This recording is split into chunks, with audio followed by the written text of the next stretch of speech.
Alright, what's going on, guys? I'm going to give you guys the top 5 best class setups in ranked play for Modern Warfare 2. Before we get into that, I'm giving away 3 $10 codes randomly to people that find the hidden word in this video. So we're starting out with the fan favorite, and that is the TAC 56. Honestly, I feel like this version right here has some secret like tunings that aren't actually allowed in ranked play. So you didn't hear it from me, but if you guys want the advantage, try this version out. Now, it doesn't matter if you have this version or not, this build is still perfect. So we start with the Dark KX30 for the muzzle flash concealment and recoil stabilization at the cost of aim down, sight speed, and aiming stability. If you don't want to use this, I mean, there are other flash hiders, or you can just use the RF Crown or Komodo Heavy. Any of these are pretty much good. I think they'll all get the job done. But then I put on the 17.5 Tundra Pro Barrel for damage range, hip fire accuracy, and bullet velocity at the cost of aim down, sight speed, and hip recoil control. Make sure you have this on there. In fact, if you don't have this on there, you probably won't be winning most of your gunfights, unfortunately. Another thing I like to put on there, even though some people say it's placebo, I know just from other pro players that without this, you're most likely going to get ghost bullets, and that's not what you want. Plus, the damage range trade-off is definitely worth it. Like, this already has great damage range, so you're not even going to notice the reduction. 5.56 high velocity for increased bullet velocity is something you definitely want to have on your TAC 56.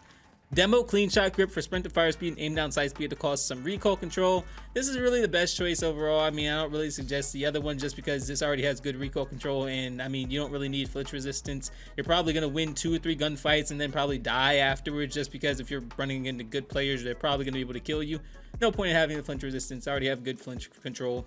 The last thing is kind of debatable. I've seen people use literally all of these, but I feel like the best choice is the TV Cardinal stock for aim, walking speed, and sprint speed at the cost of some aiming stability, just so you can move around a little bit faster at the cost of some aiming stability. Now, if you guys want to use the TV X-Line Pro, I mean, that's cool too. You'll be able to aim down sight faster, but also if you want the Tactic Brute stock, you'll be able to have a better aiming stability and recoil control. Now, if you don't have good recoil control, completely up to you. Put this on there. And then this, it doesn't really do the best, but some people actually do run it. I don't know why. I think these are really the best 2 options, but I chose this one. So here's the outcome, and in my opinion, this thing is absolutely amazing and gets the job done. You don't even have to really like hold your thumbstick down that much. It's super easy to use.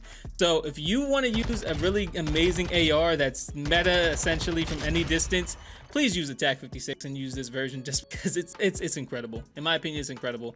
Another thing is I have the combat knife, the stun grenade, Semtex, and then this is the package that I run, the double time bomb squad, fast hands, and then the ultimate perk, I guess, is locked. Doesn't really matter. I mean, sometimes I use battle harden if I'm just sitting on the hard point and I'm just trying to soak up points. Aside from that, it's kind of interchangeable. This is the one I like to use though. Next, we're moving on to the Vaznev 9K, and this build is my favorite currently. I mean, as you guys know, before I had the Spiral 3.5 on there, and it was pretty decent for the time being, but I like the Lockshot KT85 just because I feel like it gets the job done. Vertical and horizontal recoil control increase at the cost of aim down sight speed, aiming stability. Plus, you won't even notice it that much. You put on the FSS SHARKFIN 90 for the aiming out stability buff, and I think that's actually good enough. Some people like to use the Edge 47 grip. I just don't really think it's necessary. I feel like you'll be fine without it. TRUE-TAC grip for sprint to fire speed and aim down sight speed to cause some recoil control, and then broadside FCT for aiming stability, crouch movement speed, aim down sight speed, and sprint speed at the cost of aim walking speed and recoil control. Some people use the Oprizat stock. If you want to use that, completely up to you. The only downside is aiming stability, but you do get an increase of aim, walking speed, and sprint speed. I feel like this is just the better one overall, but I still see some people using this, so whichever one you want to use.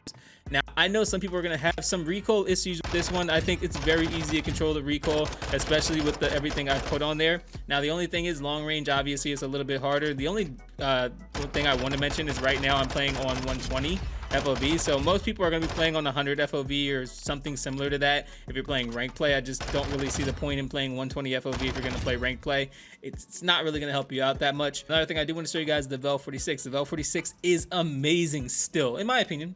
I mean, some people don't think so, but I think the Vel 46 is amazing. I put on the Edge 47 grip for aiming out stability, recoil stabilization at the cost of aim down sight speed. Put on 30 round mag for movement speed, aim down sight speed, sprint to fire speed, and reload quickness at the cost of some magazine ammo capacity. Trust me, you're not even going to notice it. The reload is incredibly fast. Put on the SCHLAGER soldier grip for sprint to fire speed and aim down sight speed at the cost of some recoil control, which is going to be pretty easy to control at short to medium range. And last but not least, Demo RXT stock for crouch movement speed, sprint speed, and aim down sight speed at the cost of some recoil control.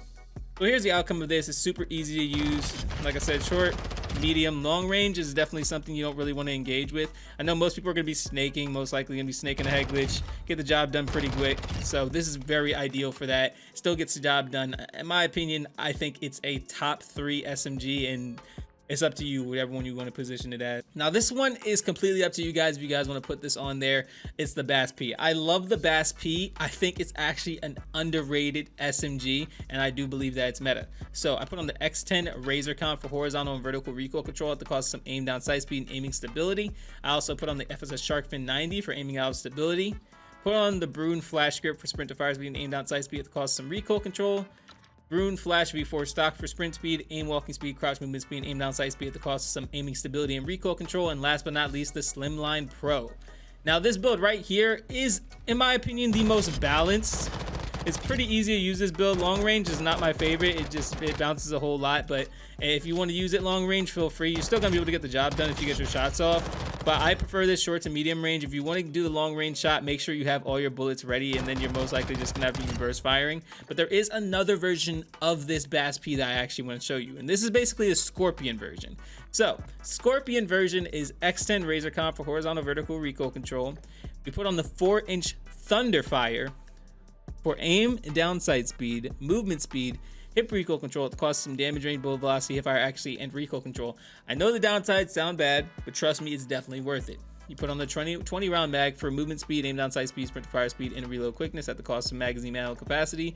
BRUEN Flash Grip for sprint to fire speed, aim down sight speed, and reload control, recoil control. And last but not least, BRUEN Flash V4 stock for sprint speed, aim walking speed, crouch movement speed, and aim down sight speed at the cost of aiming stability and recoil control. Now, after everything I just listed, you may think that this thing is terrible, but watch this. See how fast this thing melts despite the low bullets and the nerfs that were put onto it?